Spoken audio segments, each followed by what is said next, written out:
जय श्री राधा माधव। भक्त भक्ति भगवंत गुरु, चतुर नाम बपू एक। इनके पद वंदन किए, नासै बिघन अनेक। श्री मीरा जी का पावन चरित्र, भाग 43। शयन कक्ष में परम पुरुष। सरकार सरकार, कुंवरानीसा के महल में से किसी पुरुष का स्वर सुनाई दे रहा है। दासी भूरीबाई ने आकर सूचना दी। क्या कह रही है तू? महाराणा अचकचा गए। सरकार की आन हुजूर, कुंवरानीसा के पौढ़ने वाले कक्ष से हंसने बोलने के स्वर आ रहे हैं। मैं उधर गई तो देखा कि द्वार बंद है और भीतर से बातचीत के स्वर आ रहे हैं। मैं पेट पकड़े दौड़ी दौड़ी आई हूँ खबर करने। उस कक्ष में दूसरा द्वार तो नहीं है? नहीं अन्नदाता। ठीक है, चल, वहाँ किसी को खड़ा किया है, हम जाएं तब तक। अपनी सहेली को छोड़ आई हूँ सरकार। नंगी तलवार लेकर महाराणा को ड्योढ़ी में प्रवेश करते हुए देखकर ड्योढ़ीवान हक्का बक्का हो अभिवादन करना ही भूल गया।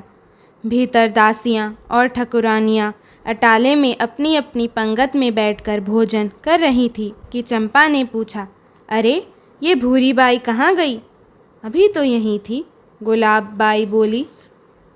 अरे वो खोएगी कब? राजू भी दिखाई नहीं देती। अरे वो खाएगी कब? राजू भी दिखाई नहीं देती। आ जाएगी, हम सब खाएंगे तब तक। नहीं तो गुलाब बाई, तुम उनका भोजन अपने कक्ष में ले जाना। गुलाब ने हाँ में सिर हिला दिया। यह धमाका कैसा है? चंपा का कौर उसके हाथ में ही रह गया। यह तो बाईसा हुक्म के शयन कक्ष से आवाज़ आ रही है। तभी एक धमाका पुनः हुआ और साथ ही पुरुष कंठ का क्रुद्ध गर्जन सुनकर सब भोजन छोड़कर उस ओर दौड़ पड़ी। वहाँ का दृश्य देख वे पत्थर की मूर्तियों की भांति स्थिर हो गई। महाराणा भूरी के बताए हुए कक्ष के सम्मुख जाकर खड़े हुए। उनके पीछे थोड़ी दूर ड्योढ़ीवान और सैनिक सहमे खड़े थे। राणा जी के केश खुले बिखरे हुए, बिना ही कमरबंद का अंग रखा, हाथ में नंगी तलवार, नंगे पांव और लाल सुलगती आंखें। राणा जी के केश खुले बिखरे हुए, बिना ही कमरबंद का अंग रखा, हाथ में नंगी तलवार, नंगे पांव और लाल सुलगती आंखें, क्रोध से कांपती देह। कुछ क्षण द्वार पर कान लगाए लगाए सुनते रहे, फिर किवाड़ पर खींचकर एक लात मारी। किवाड़ चरमरा उठे। भीतर से पतला मीठा स्वर आया, कौन है चंपा? द्वार खोलो, मैं हूँ तुम्हारा काल, जहरीले स्वर में राणा जी बोले। अरे लालजी सा, कहते हुए मीरा ने हंसते हंसते द्वार खोल दिया। पधारो। उन्होंने एक ओर खड़े होकर देवर को भीतर आने का संकेत किया। भीतर प्रवेश करके राणा जी ने चारों ओर देखा। एक ओर पलंग बिछा हुआ, सिरहाने की ओर काष्ठाधार पर जल की कलशी, भूमि पर जाजीम गलीचा बिछा हुआ और द्वार के सम्मुख ही गद्दी मसनद लगे हुए। वहीं चौसर और पासे बिखरे से मानो अभी अभी कोई खेलते खेलते उठ गया हो। भीत पर भगवान के चित्र टंगे हुए और झरोखे पर भारी मोटा पर्दा बंधा हुआ। उन्होंने पलंग के नीचे झुककर देखा। एक हाथ से जाजीम उलट दी और पांव पटक कर जांच की कि नीचे तहखाना तो नहीं है। तलवार के एक ही झटके से झरोखे का पर्दा फटकर लटक गया। क्रोध में चितबंगे से राणा जी फिरकनी की भांति कक्ष में घूम रहे थे। उनकी देह के धक्के से कलशी गिरकर फूट गई। कक्ष की भूमि पर पानी ही पानी हो गया। जब कहीं चीड़ी का पूत भी नहीं मिला तो वे मीरा के सामने आकर खड़े हो गए और डरावने स्वर में पूछा, कठे गयो वो थाको माटी? कहाँ गया वह तुम्हारा पति? अभी तो यहीं थे, चौपड़ खेलकर पौढ़ने की तैयारी कर रहे थे कि आप पधार गए। मीरा ने सहज सरल उत्तर दिया। आप क्या उन्हें ढूंढ रहे हैं? बहुत अच्छी बात है। यह चेतना जब भी आए प्रभात जानिए, पर वे ढूंढने से नहीं मिलते लालजी सा, उनकी तो प्रतीक्षा ही की जाती है। वे चराचर के वासी, कहाँ ढूंढे उनको? चुप रहिए, बीच में ही गरजकर महाराणा ने उन्हें रोक दिया। सीधे सीधे बता दीजिए भाभी मारा, नहीं तो मुझसे बुरा न होगा। वे हाथ की तलवार उनके सामने करके बोले। मैं कहाँ बताऊँ लालजी सा, वे कहाँ नहीं हैं, वे क्या किसी के बस में हैं? मैं पूछता हूँ कहाँ है वह जो आपसे बातें कर रहा था? मैंने अपने कान से आदमी का स्वर सुना है कुलक्षणी। तुम्हारे जीने से हम सब जीवित ही मृत के समान हो गए हैं। मुंह पर काली पुतवा दी तुमने। राणा जी का क्रोध सीमा पार कर गया। वे मर्यादा भूल गए, आपसे तुम पर आ गए और अब भयंकर क्रोध के वशीभूत होकर तलवार का वार करते हुए भयानक स्वर में बोले, ले कुल कलंकिनी, ले अपनी करनी का फल भोग। दासियों के मुख से अनजाने ही चीख निकल पड़ी। किंतु यह क्या? मीरा की देह से खंग यूं पार हो गया जैसे शून्य से पार हो गया हो। मीरा तो जहाँ की तहाँ खड़ी मुस्करा रही थी। यह देखकर राणा जी भौचक रह गए, किंतु क्षण भर पश्चात ही दुगने वेग से अंधाधुंध वार करने लगे, मानो युद्ध भूमि में शत्रुओं से घिर गए हो। उन्हें हंसते देखकर महाराणा का हाथ रुक गया। भय और आश्चर्य से आंखें फाड़ फाड़ करके वे उनकी ओर देखने लगे। उन्होंने तलवार की धार पर अंगूठा फेर कर देखा और फिर उछल कर मीरा पर पुनः घातक वार किया। मीरा पुनः हंस दी। राणा जी ने देखा, एक नहीं दो मीरा खड़ी हैं। वे पागल की तरह कभी इसे और कभी उसे देखते कि कौन सी सच है और कौन सी झूठ। उन्होंने दूसरी ओर दृष्टि फेरी तो उधर भी दो मीरा खड़ी दिखाई दी, तीसरी ओर भी, चौथी ओर भी, चारों ओर, ऊपर नीचे जहाँ भी देखे मीरा ही मीरा।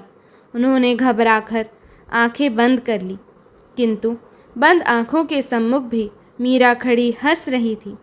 वे तलवार फेंक कर चीखते हुए बाहर भागे। अरे यह डाकिनी, जादूगरनी, खा गई रे, खा गई। उनके जाने के पश्चात सब लोग थोड़ी देर तक पाषाण की मूर्ति की तरह खड़े रह गए। फिर मीरा ने कहा, चंपा, यह तलवार भूरीबाई को दे दे, लालजी सा को नज़र कराए। अपन इसका क्या करें? यह क्या हो गया बाई सा हुक्म? चंपा ने जैसे उनकी बात सुनी ही न हो। हुआ तो कुछ नहीं। लालजी सा ठाकुर जी के दर्शन करने पधारे थे, किंतु वह छलिया क्या तलवार के जोर से बस में आता है? मीरा ने हंसकर कहा, फिर गंभीर हो गई। मनुष्य का दुर्भाग्य उसे गंगा तट पर भी प्यासा रख देता है। तुम सबने भोजन कर लिया? नहीं हुक्म, अब किसको रोटी भाएगी? खाने बैठी ही थी कि बादल बिजली गरज पड़े। बावरी, ऐसा क्या हो गया? जाओ, तुम्हें मेरी सौगंध, खा लो सभी जनों। मीरा पलंग पर बिराजते हुए बोली, द्वार खुला ही रहने दो, किवाड़ बेचारे चरमरा गए हैं। वे छोटे बालक की भांति हंस दी। अब की बार यदि लालजी सा ने एक लात भी लगा दी तो टूटकर बूढ़े मनुष्य के दांतों की भांति लटक ही जाएंगे। अरे जाओ भाई, रात आ रही है कि जा रहे हो? क्यों भूरीबाई, तुम कहाँ थी? मैं तो हाथ मुँह धोने गई थी। हो हल्ला सुना तो हाथ धोते ही दौड़ी आई। कौन जाने अन्नदाता हुक्म को क्या हो गया है कि इन्हें तो धतंग करवाते हैं। भूरी ने कहा, करें तो भले करें, गंगा बोली। अग्नि में हाथ डालेंगे तो जलने के अतिरिक्त क्या होना है? बाईसा हुक्म तो गंगा का नीर है। भावे तो स्नान पान करके स्वयं को पवित्र करो, भले दारू उबालकर सर्वनाश करो। हाँ देखो ना जीजी, अपन सब डर गई, किंतु बाईसा हुक्म तो मुस्कुराती ही रही।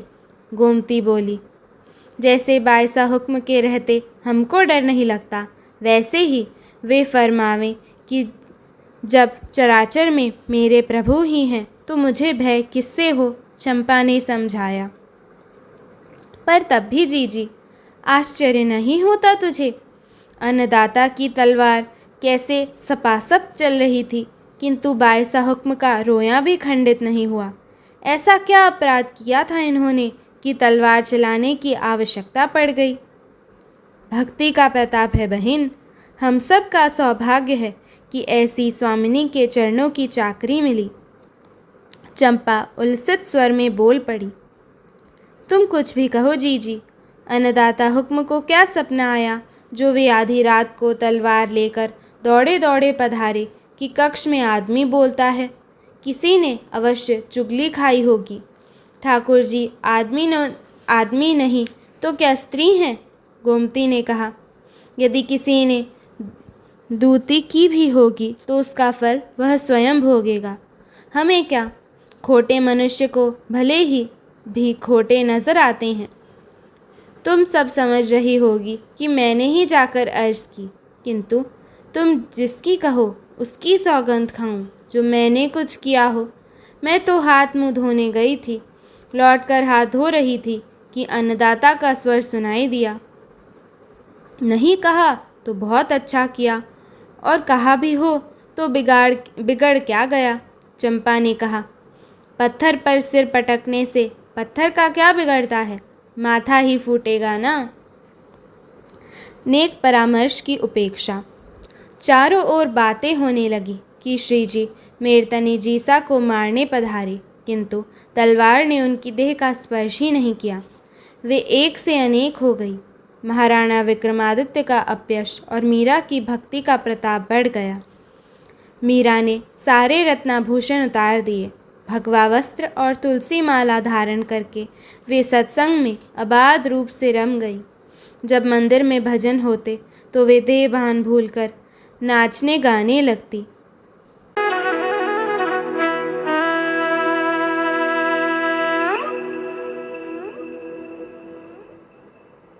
ओ बाला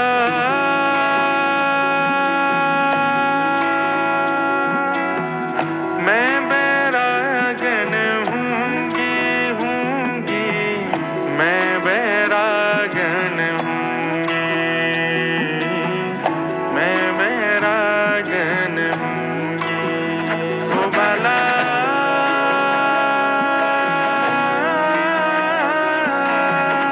मैं बैरागन हूँगी मैं बैरागन हूँगी मैं बैरागन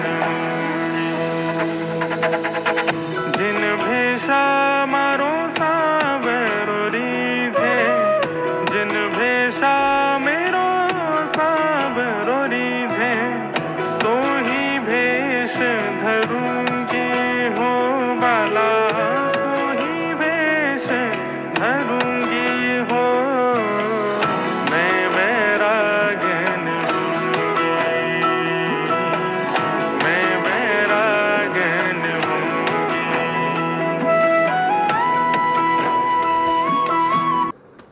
महाराणा ने पुनः उनको सावधान किया। वे साधु समाज में नाचना गाना छोड़ दें, अन्यथा। मीरा ने उन्हें उत्तर दिया। महाराणा का सम्मान मानो दांव पर लग गया हो। वे अकेले बैठकर सोच करने लगे।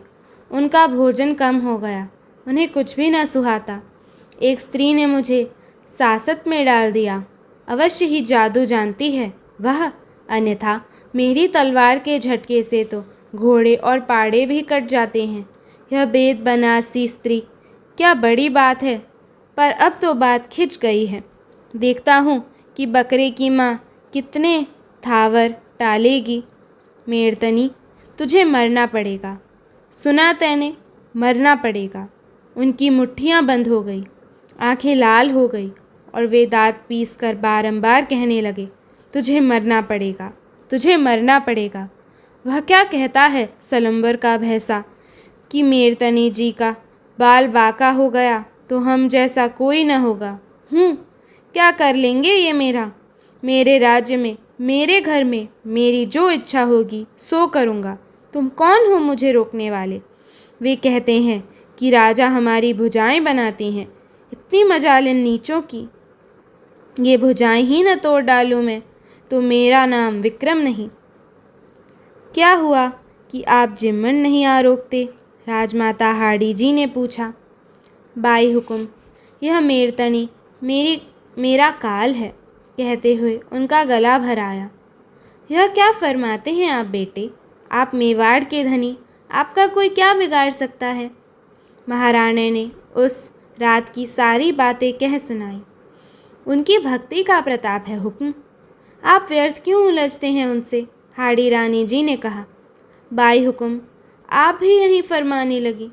महाराणा की आंखों में आंसू भर आए। वह कोई मोहिनी मंत्र जानती है, उसने जीजा हुक्म को भी वश में कर लिया है और अब आप भी उसकी ओर से बोलने लग गई हैं। ऐसी बात मत फरमाओ, मैं आपकी माँ हूँ और मेरे लिए आपसे बढ़कर प्रिय दूसरा कौन होगा? इतने पर भी उचित बात तो कहनी पड़ेगी ना।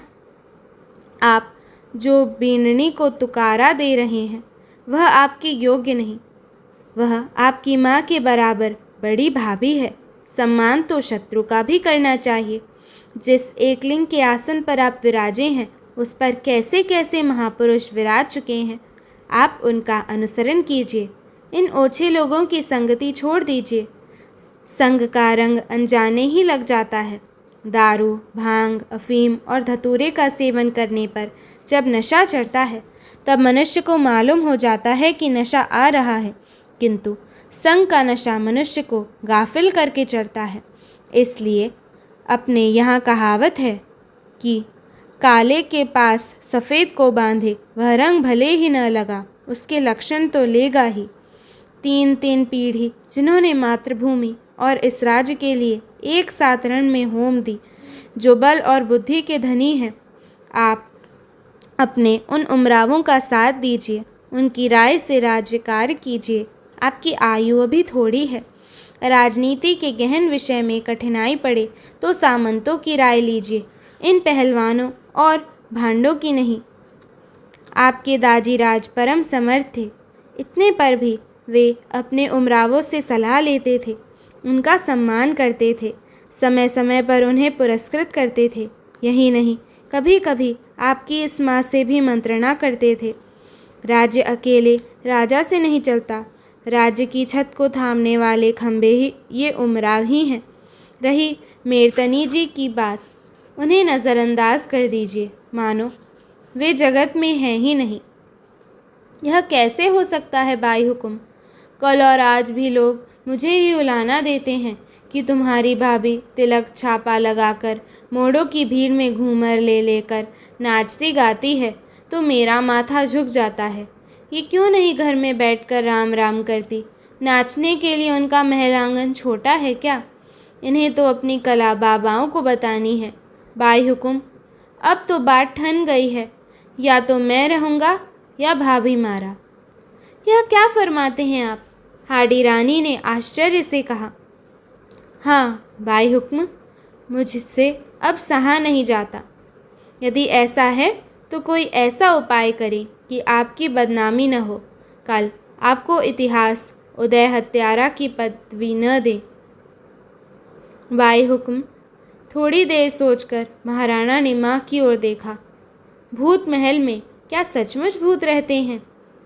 कहते तो यही हैं कि जो उस ओर जाता है वह मर ही जाता है। आप भाभी मारा के साथ वह भूत महल देखने पधारें और उनके बदले भूत किसी और को खा गया तो? इतने लोगों के बीच भूत नहीं आते, फिर भक्तों के साथ रहने वालों के तो पास भी नहीं फटकेंगे। महाराणा हंसे। जय श्री राधे।